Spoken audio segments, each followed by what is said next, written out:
Welcome to the Software Process and Measurement Cast. Before we get going, poor work intake equals out of control. Out of control means high stress, you get less done. It's not good. Mastering Work Intake by Jeremy Willits and Tom Cagley is the path to bring order out of chaos. Buy a copy today, J. Ross Publishing or Amazon.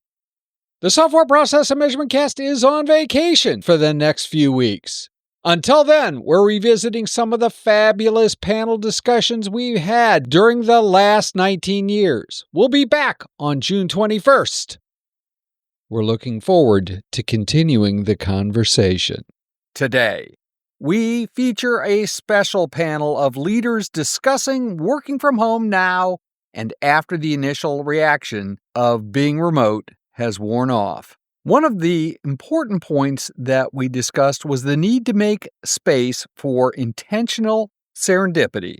I know it sounds a bit oxymoronic, but it is truly important. The panel is comprised of Paul Laberge, Susan Parente, John Voris, and Ann Sweeney, and of course, your host. All of the panelist bios are in the show notes with links on how to contact them. Are you ready to discuss intentional serendipity? It's time for the discussion. Welcome to a special Software Process and Measurement Cast with a group of really incredible people today. I'm Tom Cagley, your host. Why don't we start on the right-hand side on my screen? John Voris, who are you? Yeah, well, they know your name now. Where are you from? And what's one thing that you've learned in the past couple of weeks as people have sequestered to hide from the COVID virus that has made remote work for you? Sure, Tom. My name is John Voris. I'm the leader of Agile Philly. I'm based in Philadelphia, obviously. And I'm also an older worker for a 128-year-old manufacturing company. So I straddle both sides of the tech world. And the one great thing I find with remote working is now the interruptions are more controlled. So that's one thing about being out of the work site that I find quite useful. Cool. John, who should go next? Let's go to Paul, I guess. Hi, Tom. Hi, everyone. My name is Paul Laberge. I work for CGI. I am a transformation coach for development teams across the world globally. And so I often work with dispersed teams, which are split up a little bit everywhere. And key factor to improving this environment, there's a huge impact that I've noticed with my teams on the human side of things, much more than I ever expected. And so what has made quite a difference in my environment has been increasing the communication activities. So very specific communication, fun, outside of work activities that we have done. And I have several. For example, we have a daily coffee break, video coffee break that our teams will do together. I have one in the morning, one in the afternoon. There are several because I'm on several teams. And this makes the whole difference with the humor for people. And they expect it, and they can't wait to see it the next day. And they always have something to add to talk about. Great activity. You don't get overloaded on caffeine now, do you, Paul? Yep, I definitely do. Not as much as you do, but I'm getting there. I've actually gotten better. I only have 2 cups a day now. Paul, who should go next? How about Joanne? Hi, I'm Ann Sweeney. I'm a Kiwi living in London, and I work on the people side of change management, typically with global projects in the IT, technology, telecoms, oil and gas industries. I think the thing that I'm really seeing and feeling and experiencing is that people have more time. I'm having virtual coffees each day with at least one person, and we're having a really good half-hour chat. And these are people who, previously it might take me a week or more to book a meeting with them or a call because they were so busy, and now they have time. I think that leaves you, Susan. Hi, I'm Susan Parente. I am in Delaware, which kind of situates me between DC and New York, which is where most of my work is. And I do consulting with my company, S3 Technologies, and I'm also a professor at 3 universities, University of Virginia, Post University in Connecticut, and Montclair State University in New Jersey. And obviously, I've been doing that remotely for a while now. The one thing that I've noticed, so most of my work is virtual, but I interact with a lot of students and a lot of people that I mentor, specifically in project management, agile, and risk management. And the one thing I've noticed, it's a difference, it's a huge improvement for people, is work-life balance. A lot of my friends say, I work out at lunch and I get to walk the dog in the middle of the day. And I'm like, welcome to my world. Isn't that awesome? That you can take a break and go walk your dog. Sometimes if I don't want to take a break, my dog requires walking. So that's interesting too. But work-life balance is the one thing that I've seen. And it's interesting because I am sort of a techie person, but because I deal with people so often and because I'm teaching people, I've actually become a bit of a people person techie. So it's very interesting, somebody with an engineering background being thrown into the people world. So that's what I end up seeing. There are a number of things that I want to talk about in today's short podcast, but let's start with the hard one. Many people are suddenly remote.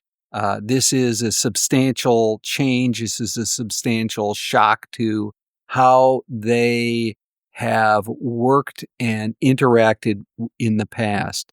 As leaders, and I see all of you as leaders, how do you bring people who are afraid of this, albeit could be temporary, could be long-term, this could be the new normal. How do you bring people who are afraid of this forward and help them through this transition? It's an interesting concept because so far I haven't come across anybody who is afraid of working from home. What they're much more challenged by is how do they balance things. So, and I've got friends now who, and probably clients as well, who have children at home. And in the UK now, all our schools are closed. So they've got to do their job and also homeschool their kids. And how do they do that? And quite a few people are losing their jobs. So suddenly they've got financial concerns.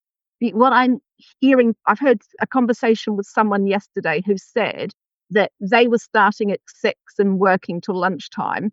And then their partner was doing the same in the afternoon, just so they could do childcare. And I was thinking, oh, no, you don't need to work long hours.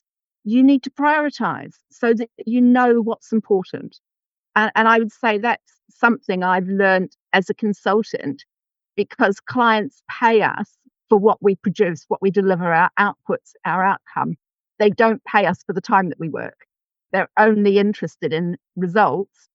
And that's a new concept for lots of people who are employees, because they see themselves as being paid the hours they work. But now they're at home, no one can see what hours they work, and probably no one cares. But what they do care about is what they deliver. And I think for a lot of people, that's really hard to get your head around, especially if you don't actually know what's important to deliver.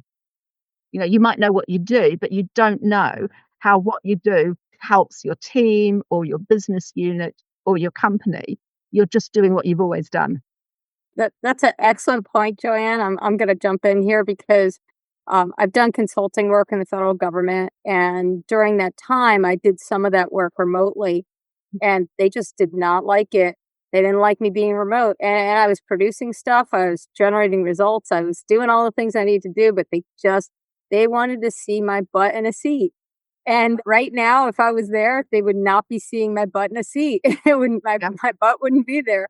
So I find it very interesting, like you said, because really everybody should be noted by what they're producing, not how many hours they're in the office. And unfortunately, the office space has generated this well, I get in at 6 and I'm here till 6. I'm the first one in and the last one out. So I get a gold star. No, that's not what it's about. There are a lot of people who are just, they're more efficient. Maybe they have other things going on in their life. They get in when they need to get in.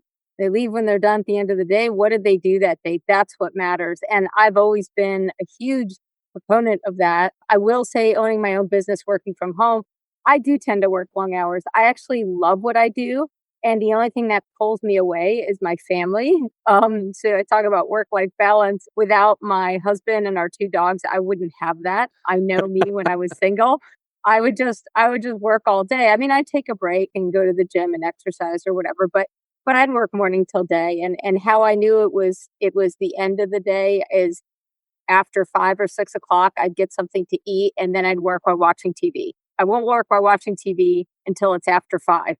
So that was like, but it's still not healthy. Like, it's still not a good thing. So I'm not a proponent of that. And I've actually undone that because for the sake of my family, they would kill me. But sometimes I do catch a little extra work in when my husband falls asleep on the couch and I do a little bit more work, but I just love what I do. In answer to your question, Tom, though, I do have a separate answer, but I just wanted to put kudos up for Joanne because that's just an excellent point that I have been waiting for organizations to get. We should be results driven, not butts in seats, not hours in the office. It doesn't mean anything. One of the things that I hear from colleagues and friends of mine, especially if they're new to working from home, is that feeling of being disconnected. People just feel disconnected in general right now. Thank God for technologies like Zoom and other technologies. And if I had 3 weeks to go back and $3,000, I would have invested in some things, but I didn't have the money anyway. So, but what I have seen, people feeling disconnected, and Paul's example of a little coffee talk time, those kinds of things help a great deal. And what we're really talking about is team building. And I think in a virtual environment, we just need to be more intentional about it because it's not going to happen organically unless we create an organic space for it. I teach online. We have a thread called Water Cooler. And although all my classes are online, the ones that I teach for universities, I started a water cooler thread in the past week that said, what are you grateful for? And what I realized, even though people weren't saying it necessarily, there was just this thick in the air of just like sadness and uncertainty and concern. And what I've realized is when you can have an opportunity to express gratitude, it brings you back to the present moment and it can bring joy to your life and reduce anxiety. And my class, what I'm teaching is agile and risk management in my different classes. There's nothing to do with that. But it's in that space. Okay. And in order to create a good learning environment and to have good teams, I pulled the water cooler space and said, oh, let's deal with this elephant in the room. What am I so sad about? And instead of saying, talk about what you're sad about, talk about what you're grateful for. And not everybody's contributed, but it's been a huge difference. I think even people reading it is making them happier to think about it. Cool. So grateful. John, you work in a split world, the older manufacturing firm and the technical side. How are you as a leader dealing with this sort of, hey, suddenly everything is remote and people that might not be real thrilled about that as an idea? It might be challenging for them. You're right. There are a lot of challenges, and I think most of those are just stress related. Again, dealing with family or other responsibilities, as well as work responsibility.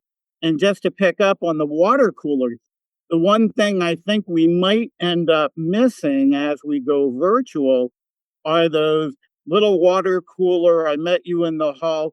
Oh, I did not know this other group was having this problem, say it's a production problem or otherwise, as well as dealing with the management level that's above my immediate manager. I would run into him maybe once a day so I could sense if he was worried or if he was busy with something else, or if we would just chat. those connections are not going to be happening. I think we're going to have, we'll be close to our teams, but those teams might just turn into silos that are not talking to other teams. I think that's one concern that I would just like to put out there. Yeah, that is May I a jump concern. in Please. and respond to that, Tom? My practice is change management, stakeholder engagement, and communications. And there are loads of techniques that we can use, either face-to-face or virtually. So things like user circles, where, using Zoom, getting people together and discussing a topic, FedEx days, unconferences, all those things can be done virtually just as well as they can be done face-to-face. It probably needs, the communications practitioners in the organization to organize them, and it needs databases. So we need to know who people are and where they are. But it can all be done. It has to be intentional, though. Yeah, intentional. Paul, you have worked, like many of us, in a very virtual, distributed world for a while. Are you running into any, in Sherbrooke, where you're no longer in the office? So is there any resistance to this or trouble in terms of people adapting? Oh, yeah, definitely. Actually, it was surprising at what point we are hearing people that say that they miss the office and that they wish they could go back, and they're sad because they're not with their colleagues, and that it's really surprising.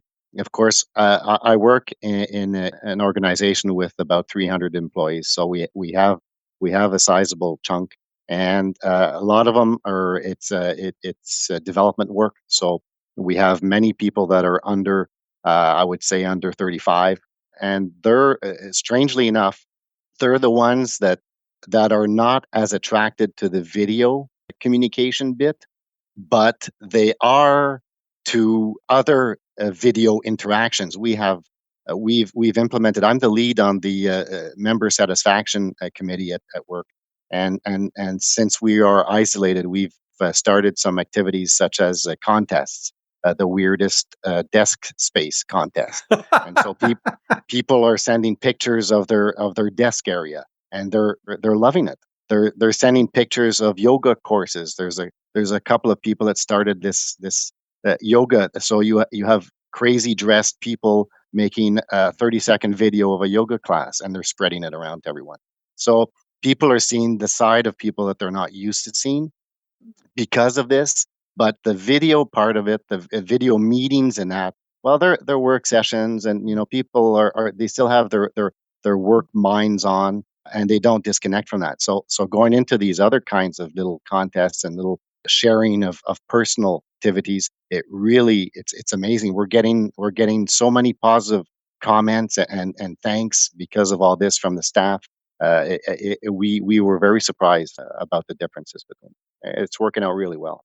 The point that John made, I don't know that any of us have really addressed, and that is those serendipitous meetings, the things that happen just because proximity.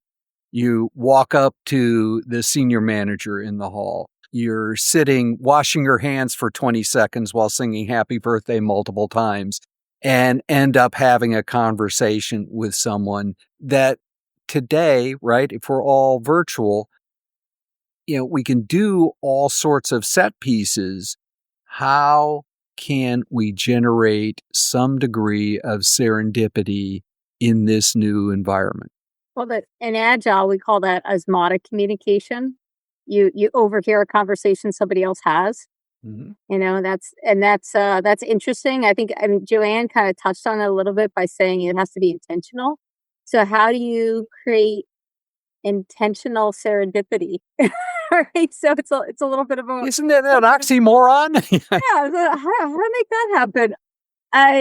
Creating spaces where people can, have like a water cooler space. It does that a little bit, but you got to get people to go there. And that's what's nice about Paul's example of like the coffee session. Like there has to be a reason to go there. Like a reason, but not a reason. No agenda, but a thing. Like bring something odd that's on your desk or something like so. There that would be my New York piggy bank.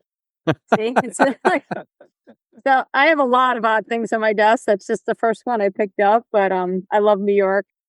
So I'm from New York originally. But that type of thing. Then you have the space for that. It is something that's missing. I will agree with that. Having 15-minute check-in calls in the morning, that helps. There's a lot of things you can do. You basically have to intentionally create a space where people can talk about whatever. That's I think the way to do it. Cool. Joanne, as the communication specialist on this call, what advice do you have that to help create those serendipitous moments, or at least those intentional serendipitous moments? I think it's one of the downsides of working remotely is they don't happen because you're not bumping into people. So you do have to create intentional relationships.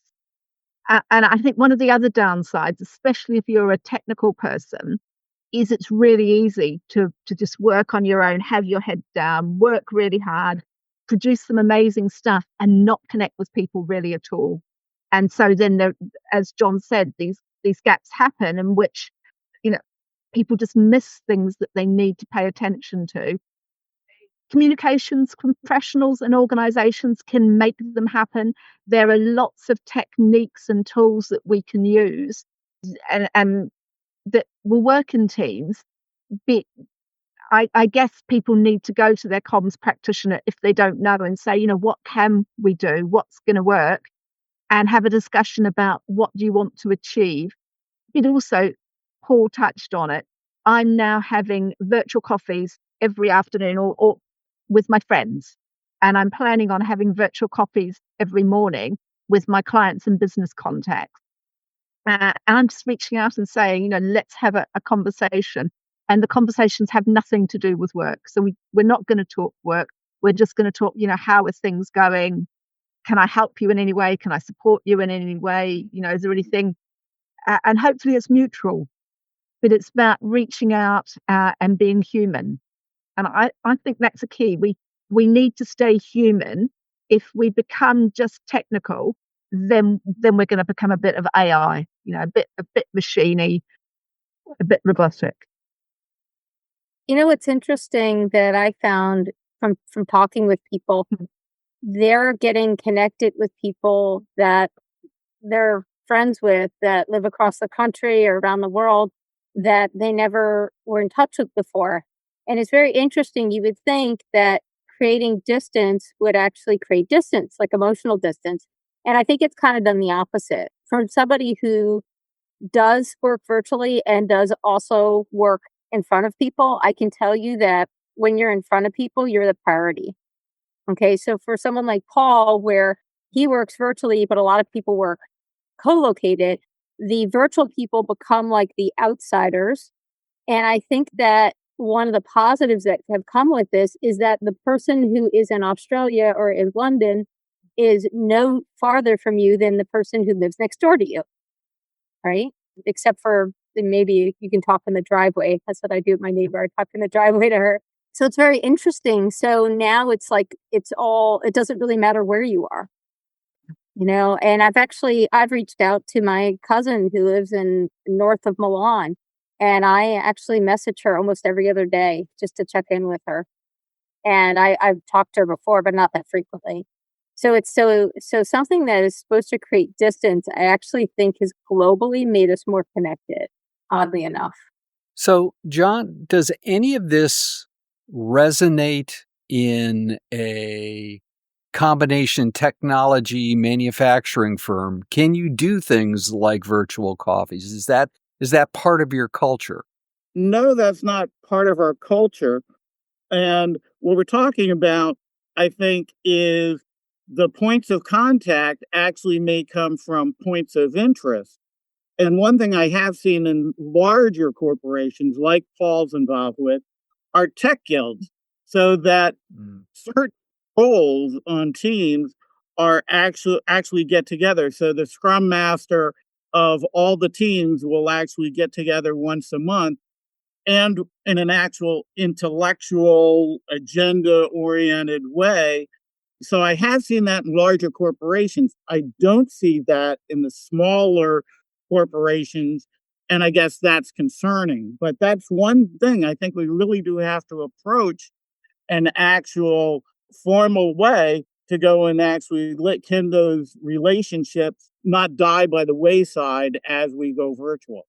And smaller corporations, smaller organizations, I won't even use the word corporations for a second, are probably not going to have access to people like Joanne very easily. They don't have a communication specialist in there. So we as leaders and change agents, so to actually keep this under a half hour, let's use this as sort of a wrap-up question.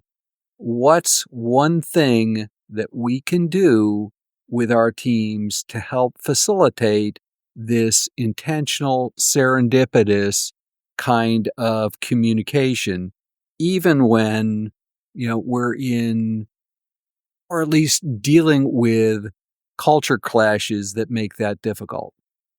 I know a lot in that comment, but Paul, why don't you start us off there? Well, I would start off by saying not to cancel those sharing sessions that have been set up in the past.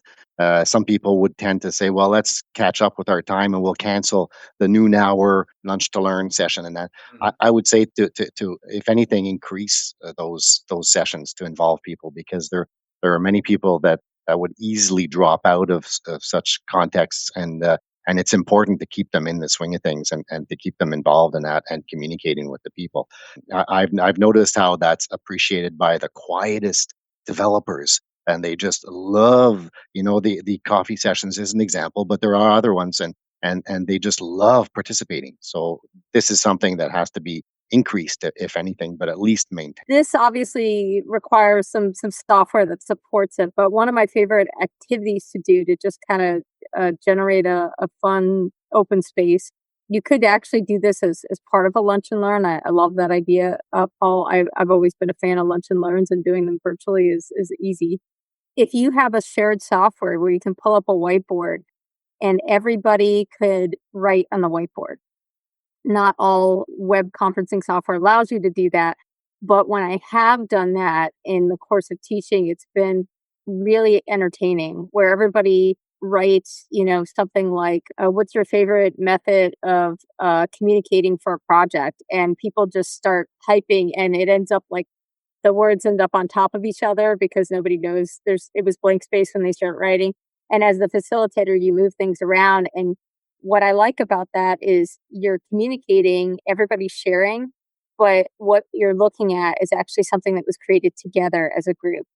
I think that that's a really neat thing that you can do when you're operating virtually that would be the equivalent of everybody walking up to the whiteboard and writing something down. And I think that things like that, where you're creating a space, but you're also getting people involved, getting people to communicate, and you don't know who wrote what down. So as far as those introverts, a lot of times introverts end up enjoying the virtual environment better because there's a little bit of anonymity there. So it pulls them out of their shell, and it's a neat way for people to get connected with each other and creating that intentional serendipitous space. So I think there's ways to do that. Stand-up meeting in the morning, I think, is great. It's great if you're virtual. It's great if you're not virtual. I check in with my team, like just throughout the day, just call them or internet message. If you have an internet messaging program, that's great because you may not get them. They may be, eating lunch or walking the dog or whatever.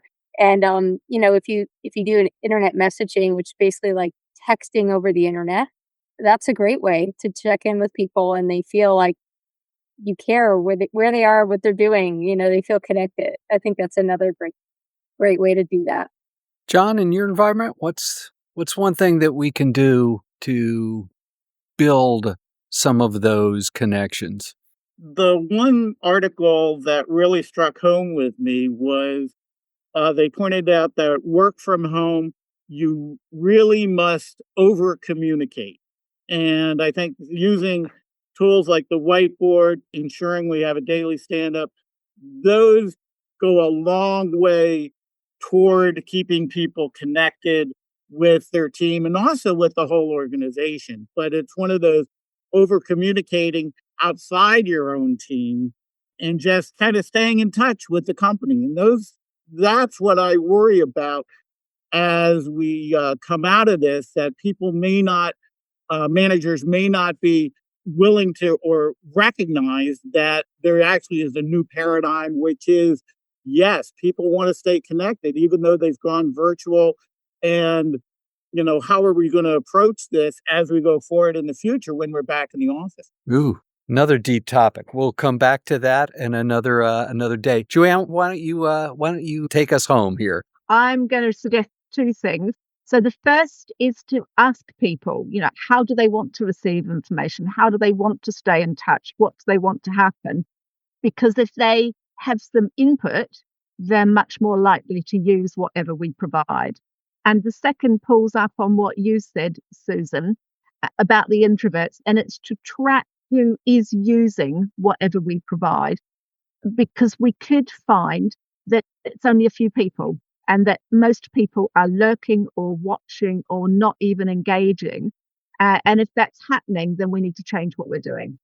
Joanne, why don't you tell people how they can continue the conversation, how they can reach out to you? If you want to connect with me, then find me on LinkedIn and send me an invite to connect. I'm Ann Sweeney, and there's my name at the bottom of the screen. I'll be delighted to connect with you. Super. John, how can people continue the conversation? How can they find you on the web if they wish? Well, actually, we do a lot at Agile Philly with Slack. That's what we used yesterday for celebrating World Retrospective Day. We just had a Slack chat at noon, and Slack is free, just even if it's a chat using text to get different viewpoints. So it's one of those, come up with a theme, organize it, put it together, and take advantage of your local user groups that are always looking to go in to stimulate your thoughts about very many different Yeah, and I thank you for doing things and like leading the Agile Philly group and staying so active. It's been one of the most active user groups that I've been participating with for years. So you've done a great job there. Susan, how would people continue the conversation with you? You can find me on LinkedIn, and you can also email me. It's Parente at S as in Sam, the number 3 -tec.com. And if you do send me a message on LinkedIn, just add a little note with it so that I know where you saw me, because I get LinkedIn requests sometimes. I'm like, who are you? And did you pick the wrong person, or is this intentional? So super. Thank you. Paul. Well, I have to say the same thing. I'm active on LinkedIn, so that's my name is my user on LinkedIn, so it's very easy to find me and to contact me through LinkedIn. And if by email, it's at cgi.com. Same thing, Paul.Laberge. So I'm very easy to reach, and I follow Tom on Twitter actively. Well, I want to thank all 4 of you, Paul, Joanne, Susan, John. This has been absolutely fantastic. And I will get this up on the feed in the very near future. So thanks again for spending time and having a chat with not only your peers, but with the entirety of the industry, who I think we all need to hear ideas and see smiling faces as we move forward into a definitely a new world. Thanks again. Thank you, Tom. And thanks, everyone. Thank you all. If process improvement is a never-ending journey, why do so many people ask, are we there yet?